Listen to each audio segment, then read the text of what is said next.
Hello all, welcome back to eatable kitchen. ఈరోజు మేము ముందుకి ఒక మంచి టాపిక్ తీసుకొచ్చానండి.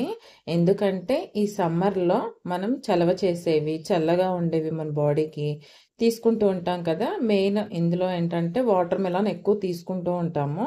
వాటర్ మెలాన్ టేస్టీగా ఉండడమే కాదు, లైట్ వెయిట్గా ఉంటుంది, దట్టు చలవ చేస్తుంది, వాటర్ కంటెంట్ ఉంటుంది కాబట్టి మనం ఎక్కువగా ఇష్టపడుతూ ఉంటాం వాటర్ మెలాన్ తీసుకోవడానికి.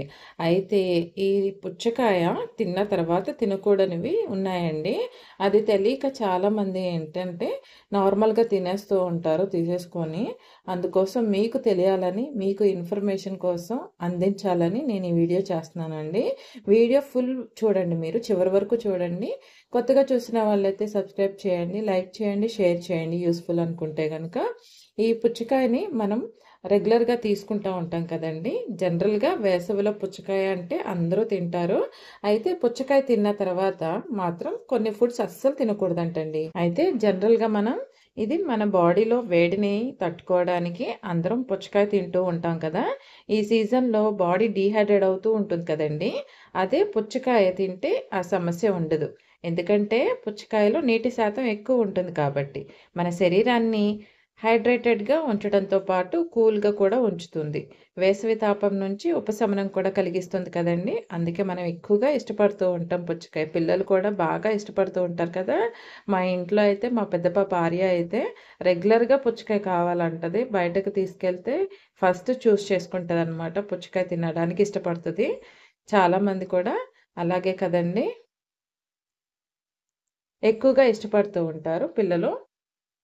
అయితే ఈ పుచ్చకాయ తిన్న తర్వాత మనం వెంటనే పాలైతే తాగకూడదండి. అది మన ఒంటికి మంచిది కాదు. అలాగే పాల పదార్థాలు కూడా తీసుకోకూడదనమాట. పుచ్చకాయ తిన్న తర్వాత పాలు తాగడం ఆరోగ్యానికి మంచిది కాదండి. పుచ్చకాయ తిన్న తర్వాత పాలు పదార్థాలు కలిస్తే వాపు వస్తుంది. వాయడం అలా జరుగుతుందనమాట. వాపొస్తుంది. పుచ్చకాయ తిన్న తర్వాత పాల పదార్థాలు జీర్ణ సమస్యలు కూడా వచ్చే అవకాశం ఉంటుంది. అందుకే పాల పదార్థాలకి దూరంగా ఉండాలన్నమాట పుచ్చకాయ తిన్న తర్వాత. పుచ్చకాయ తిన్న వెంటనే ప్రోటీన్ ఫుడ్స్ కూడా తినకూడదండి. మనకి అత్యధికంగా ఉండే ప్రోటీన్స్ ఉంటాయి కదండి. కాబూలి శనగలు కానీ, లేదంటే దాల్ కానీ, లేదంటే పెసరపప్పు కానీ, కిడ్నీ షేప్లో ఉంటాయి చూసారా, రెడ్ బీన్స్ అవి కానీ, లేదంటే బ్లాక్ కలర్లో ఉంటాయి కదా దాల్స్, అవి కానీ, అంటే హై ప్రోటీన్ ఉండేవి శనగలు ఇలాంటివి తినకూడదన్నమాట. ప్రోటీన్ ఫుడ్స్ తినకూడదు. అలాగే పుచ్చకాయ తిన్న తర్వాత ప్రోటీన్ ఎక్కువగా ఉండే ఆహారాలు తినడం మంచిది కాదండి. జీర్ణ ఎంజైమ్లను దెబ్బతీస్తుందనమాట. ఎందుకంటే ఎక్కువగా శ్రమించాల్సి వస్తుంది మన బాడీలో అవి. అందుకోసం ఏంటంటే అవి దెబ్బతినే అవకాశం ఎక్కువ ఉంటుందండి. అలాగే పప్పులు, పన్నీరు, కోడిగుడ్డు లాంటివి కూడా తీసుకోకూడదనమాట. అలాగే గుడ్డు, పుచ్చకాయ తిన్న తర్వాత గుడ్డు తినకూడదండి. 2 కలిపి తింటే కడుపు ఉబ్బరం, మలబద్ధకంగా ఉంటుందన్నమాట.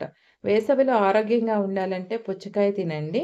తిన్న తర్వాత గుడ్డు, ప్రోటీన్ ఫుడ్స్ అనేవి తినకూడదన్నమాట. అవి తినడం వల్ల ఏంటంటే బాడీ అనేది ఎక్కువగా పని చేయాల్సొస్తది. మనకి ఎక్కువగా అరగడానికి జే అందుకే జీర్ణ వ్యవస్థ పైన మనకి ప్రభావం చూపుతుంది అంటారు. లేదు అంటే గనక అందుకనే మీరు ఆ ఫుడ్స్ అన్నీ కూడా అవాయిడ్ చేసేసి, అలాగే చాలామంది నట్స్ కూడా తింటూ ఉంటారు కదండీ. అలాగే జీడిపప్పు, బాదం పప్పు, పిస్తా పప్పు ఇవి కూడా ఉంటాయి కదా. జనరల్‌గా ఈవినింగ్ టైం కానీ, లేదు అంటే 11:00 అలాగా స్నాక్ ఐటెమ్స్ తినేటప్పుడు నట్స్ గానీ, ఇలాంటి ఫ్రూట్స్ గానీ, కాఫీ ఆర్ టీ గానీ తీసుకుంటూ ఉంటారు కదా. జనరల్‌గా కూర్చొని ఆ టైంని ఎంజాయ్ చేస్తూ ఉంటారు కదా ఈవినింగ్ టైంని. అలాంటప్పుడు మనం ఇలా తింటూ ఉంటాము. అవి తినేటప్పుడు మనం జనరల్‌గా ఏంటంటే నట్స్ కూడా పెట్టుకుంటూ ఉంటాం కదా. ఆ నట్స్ కూడా పెట్టుకొని ఇది తింటూ మళ్ళీ అవి తింటూ ఉండడం వల్ల మన జీర్ణ వ్యవస్థకి ప్రాబ్లమ్ అవుతుందండి. అలాగే ఏంటంటే మనం ఎప్పుడైనా సరే ఫ్రూట్స్ తిన్న తర్వాత పుచ్చకాయ తిన్న తర్వాత పుచ్చకాయ జ్యూస్ అయినా సరే మీరు తీసుకున్న తర్వాత కాఫీలు గానీ, టీలు గానీ తాగడం వంటివి చేయకూడదండి. ఎందుకంటే మనకి పుచ్చకాయ అనేది చలవ చేయడం కోసం తీసుకుంటున్నాం కదా. మళ్ళీ మళ్ళీ కాఫీలు కానీ, టీలు కానీ తాగడం వల్ల మనకి ప్రయోజనం ఉంటుందా చెప్పండి? అలాగే అందుకని మనం ఏదైనా తీసుకుంటున్నప్పుడు మీరు అందులోనూ పుచ్చకాయ జ్యూస్ ఎప్పుడైనా సరే మీరు తీసుకునేటప్పుడు కానీ షుగర్ యాడ్ చేసుకుంటడం లేదా మిల్క్ యాడ్ చేసుకోవడం అలా చేస్తూ ఉంటారు కదండీ! మనకి యాక్చువల్లీ పుచ్చకాయే మంచి స్వీట్‌నెస్ ఉంటుంది. ఈ పుచ్చకాయ చూసారా ఎంత రెడ్‌గా ఉందో న్యాచురల్‌గా. ఇలాంటివి మనం తీసుకున్నప్పుడు ఏంటంటే ఇంత రెడ్‌గా ఉన్నది. ఇదైతే నేను తీసుకున్నది చాలా స్వీట్‌గా ఉందండి. ఇప్పుడే జ్యూస్ కూడా చేశాము. అసలు దీనికైతే న్యాచురల్ అనమాట స్వీట్‌నెస్. మన షుగర్ కానీ, లేదంటే జాగరీ కానీ, హనీ కానీ ఏది యాడ్ చేయక్కర్లేదు. జస్ట్ ఇట్లా ముక్కలు కట్ చేసేసి, బ్లెండర్‌లో వేసేసి, ఆ జ్యూస్‌ని జస్ట్ స్ట్రెయిన్ చేయకపోయినా అలాగే తాగేయొచ్చు. కాకపోతే ఏమన్నా స్ట్రెయిన్ చేస్తే జస్ట్ కొంచెం వేస్ట్ అనేది పోతుంది కదా! ఆ స్ట్రెయిన్ చేస్తే పిల్లలేంటంటే ఆ పల్ప్ ఏదైతే ఈ నట్స్ కూడా వెళ్ళిపోతాయి కాబట్టి, ఆ పల్ప్ అంతా పోతుంది కాబట్టి, అది వాటర్‌లాగా తాగేయొచ్చనమాట. దీనికి ప్రత్యేకంగా షుగర్ యాడ్ చేయక్కర్లేదండి. జనరల్‌గా న్యాచురల్ స్వీట్‌నెస్ ఉంటుంది కాబట్టి, న్యాచురల్‌గా మీరు తీసేసుకోవచ్చు.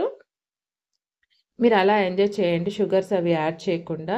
అలాగే మీరు ఈ పుచ్చకాయ తీసుకునేటప్పుడు కూడాను పిల్లలకి చక్కగా చిన్న చిన్నగా కట్ చేసేసి, మనకి స్టిక్స్ ఉంటాయి కదండీ! చాప్ స్టిక్స్ అట్లాంటివి ఇస్తూ ఉంటే పిల్లలు చక్కగా ఇలా గుచ్చుకొని చిన్నవి టూత్ పిక్స్ ఉంటాయి కదా! చాప్ స్టిక్స్ కాదు. టూత్ పిక్స్ అనమాట. గుచ్చుకొని తింటారు. ఇష్టపడతారనమాట. చక్కగా డెకరేట్ చేసి ముక్కలుగా స్క్వేర్ షేప్‌లో కట్ చేసి ఒక ప్లేట్‌లో వేసి బౌల్‌లో చక్కగా టూత్ పిక్ ఇస్తే చక్కగా గుచ్చుకొని తింటారు. వాళ్ళు ఇష్టపడుతూ ఉంటారనమాట. అలాగే మీకొక సీక్రెట్ చెప్పనా? పిల్లలు గనక ఇంకా ఇవి ఎంజాయ్ చేయాలి అంటే గనక మీరు దీనితో ఈ పుచ్చకాయని మీరు స్క్వేర్ షేప్‌లో కట్ చేసేసి ముక్కలుగా, ఈ ముక్కల్ని డార్క్ చాక్లెట్ ఉంటది కదండీ! డార్క్ చాక్లెట్స్‌ని మీరు మెల్ట్ చేసి దానిలో డిప్ చేసి మీరు ఇచ్చినా కూడాను చాక్లెట్‌లా ఫీల్ అవుతూ ఉంటారు కదా! అప్పుడప్పుడు మీరెప్పుడైనా ట్రై చేయాలనుకుంటే అలా కూడా ట్రై చేయండి. చక్కగా వాళ్ళు ఎంజాయ్ చేస్తారండి. మా చిన్న పాపొచ్చింది. నేను వీడియో చేస్తూ ఉంటంటే ఎక్కువగా డిస్టర్బ్ చేస్తూ ఉంటారనమాట నన్ను. వీడియోస్ తీయనీయకుండా. ఇప్పుడు తను గూడా మాట్లాడతానని హ్యాండ్ పెట్టి చూపిస్తుందనమాట. హాయ్ చెప్తుంది మీ అందరికీ. ఓకేనా ఫ్రెండ్స్? అలాగే మనం ఈ పుచ్చకాయలు ఎప్పుడైనా సరే తీసుకునేటప్పుడు మనం అవాయిడ్ చేయాల్సిన ఐటెమ్స్ అన్నీ కూడా మీకు చెప్పాను కదండీ! అవన్నీ కూడా అవాయిడ్ చేసి మీరు నేచురల్‌గా ఈ పుచ్చకాయని తీసుకొని ఎంజాయ్ చేయండి. మన హెల్త్‌కి చాలా మంచిది ఈ వేసవి కాలంలో. అలాగే ఇంకా మరెన్నో వీడియోస్ మీకోసం నేను చేస్తూ ఉంటానండి. మంచి ఇన్ఫర్మేషన్ కోసం మీకు ఈ ఛానల్‌ని సబ్స్క్రైబ్ చేసుకోండి. యూజ్‌ఫుల్ అనుకున్న వాళ్ళు షేర్ చేయండండి. ఇది మీకెంతో హెల్ప్ అవుతుంది. ఎందుకంటే తెలీదు చాలామందికి పుచ్చకాయ అలా తీసేసుకుంటూ ఉంటారు. తినేస్తూ ఉంటారు. రైస్ తింటారు. తర్వాత వెంటనే పుచ్చకాయ తినేస్తూ ఉంటారు. ఎగ్స్ తినేస్తారు. తర్వాత పుచ్చకాయ తింటారు. బ్రేక్‌ఫాస్ట్‌లో నేచురల్‌గా అందరూ ఎగ్స్ తీసుకుంటూ ఉంటారు కదండీ! ఎగ్స్ తీసుకుంటూ మరి ఇలా పుచ్చకాయ తినేస్తూ ఉంటారు. నట్స్ తీసుకుంటూ ఉంటారు. అలాంటప్పుడు ఏంటంటే హెవీ అయిపోతుంది. ఎప్పుడైనా సరే మన జీర్ణ వ్యవస్థ బాగా పని చేయాలి అంటే ప్రతి ఒక్కళ్ళకి మనం పని చేస్తూ ఉంటే అలసిపోతూ ఉంటాం కదండీ! అది కూడా అంతే. దానికి కూడా అలుపు ఉంటుంది. అది కూడా అలసిపోతూ ఉంటుంది. మనం ఓవర్‌లోడ్‌గా అన్నీ వేసేస్తూ ఉంటంటే అది కూడా పని చేయాలి కదా! సో, అందుకనే అన్నమాట. దానికి కూడా ఏంటంటే, మనం ఎక్కువగా పని పెడితే, ఎక్కువగా అది గూడా విసిగిపోతుందనమాట. అరిగిపోతూ ఉంటుంది. అందుకని జీర్ణ వ్యవస్థకు కూడా మనం సులువుగా పని చేసేలాగా చూసుకోవాలి. మన బాడీ అప్పుడే ఎలాంటి ప్రమాదకరమైన అనారోగ్యాలకి గురి కాకుండా ఉంటుందనమాట. అందరూ హ్యాపీగా ఎంజాయ్ చేయండి. ఈ వేసవిలో వచ్చే ఫ్రూట్స్‌ని. అందులో ఈ పుచ్చకాయని మీరందరూ ఆరోగ్యంగా ఉండాలని కోరుకుంటూ థ్యాంక్ యూ సో మచ్.